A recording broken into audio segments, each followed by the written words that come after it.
یہ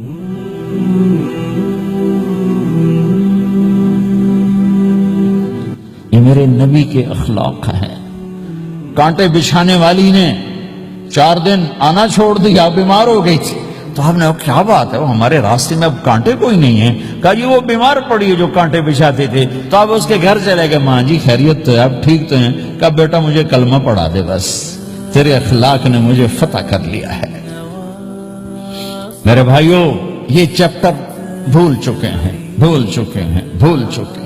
جب تک یہ چیپٹر زندہ نہیں ہوگا، زندگی اسلامی نہیں بنے گی، معاشرہ اسلامی نہیں بنے گا، اور آگے قوموں کے لیے اسلام کا دروازہ نہیں کھلے گا. ہمیں معاف کرنا آتا ہو، ہمیں گالی دینے والے کو دعا دینا آتا ہو، غیبت کرنے والے کی تعریف آتی ہو، اور غیبت کرنے سے، غیبت سننے سے اپنے آپ کو ایسے بچاؤ جیسے زہر سے بچاتے ہو، اسے آگ سے بچاتے ہو.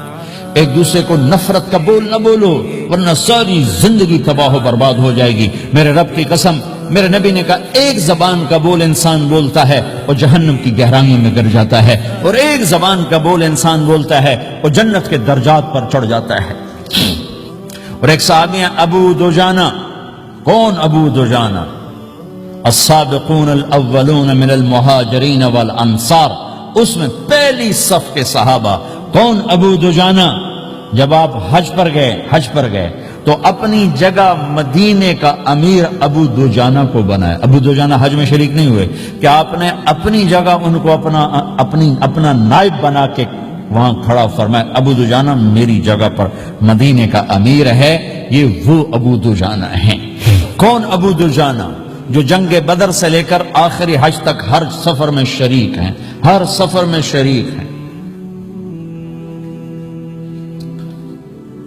ان کی ایک بات میں بتانا چاہتا ہوں، پہلے تھوڑی سی ان کی ہسٹری بتانا چاہتا ہوں. کون ابو دجانہ؟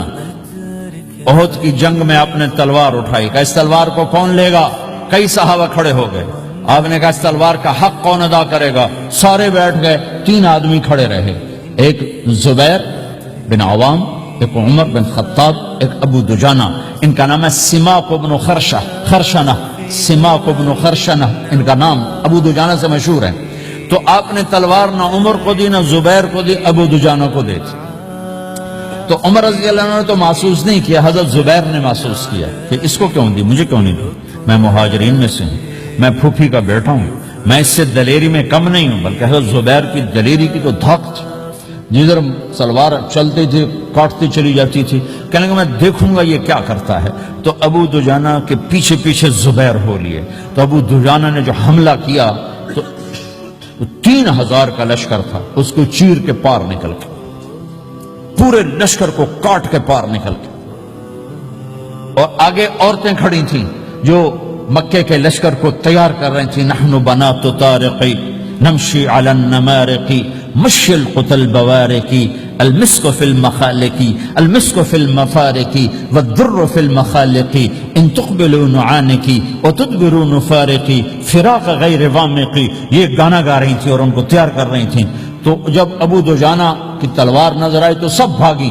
ہندا پکڑی گئی تو آپ نے یوں اپنی تلوار ہندا کے سر پر رکھی، انہوں نے چیخ ماری، تلوار ہٹا لی.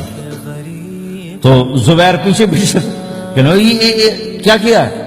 جنگ میں اگر کوئی عورت حصہ لے اسے مارنا جائز ہے، ویسے جائز نہیں ہے. عورت کو، بچے کو، بوڑھے کو ہاتھ لگانا جائز نہیں ہے. تو انہوں نے کہا تلوار کیوں نہیں چلائی؟ کہا میرے محبوب کی تلوار ہے، عورت کے خون سے رنگین کر کے اس کی شان نہیں گھٹانا چاہتا، یہ میرے نبی کی تلوار. پھر واپس ہوئے، پھر اٹیک کیا اور پھر مجمع کو چیر دیا. سامنے ایک آدمی آ رہا تھا ہاتھی کی طرح، اتنا لمبا موٹا تازہ. تو زبیر کہنے لگے میرے جی میں آیا کبھی اس کی ٹکر ہونا، پھر میں دیکھوں ابو دجانہ کیا چیز ہے. تو اللہ کا کرنا ایسا ہوا ابو دجانہ دونوں آمنے سامنے ہو گئے. تو وہ ایسے شاہ سوار تھے کہ دونوں طرف کے لشکر ذرا تھم گئے اور وہ دونوں بھڑ گئے. ابو دجانہ کے اپنے جوہر، اس پہلوان کے اپنے جوہر، غبار اٹھا، مٹی اٹھی، اور اس کی اپنی طاقت، ان کی اپنی طاقت. انہوں نے ابو دجانہ کو اس نے زخمی کر دیا. ابو دجانہ نے جو جوش میں آ کے ماری تلوار، اس کو لگی یہاں، تو اتنی طاقت سے لگی کہ اس کے نیچے اتر کر 2 ٹکڑوں میں تقسیم کر دی. ماری تو ایک حصہ ادھر، ایک حصہ. پھر یوں دیکھا اور اپنے چہرے سے لوہے کی ٹوپی اتاری فما ترى انا ابو دجانہ، کیا دیکھ رہے ہو؟ میں ہوں ابو دجانہ، تلوار صحیح لی ہے میں نے، غلط نہیں لی۔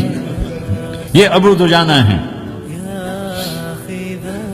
اور جب شکست ہو گئی احد کی جنگ میں، اور پھر 10-12 آدمی نے آپ کو گھیرے میں لیا ہوا تھا، ان میں ایک ابو بکر تھے، عمر تھے، علی تھے، طلحہ تھے، زبیر تھے، سعد بن ابی وقاص تھے، اور سہل بن حنیف تھے، عبادہ قتادہ بن نعمان تھے، اور ابو دجانہ تھے رضی اللہ تعالی عنہم۔ ان میں سے ایک ابو دجانہ بھی تھے، اور یمامہ کی جنگ میں ابو دجانہ شہید ہوئے، یمامہ کی جنگ میں شہید ہوئے۔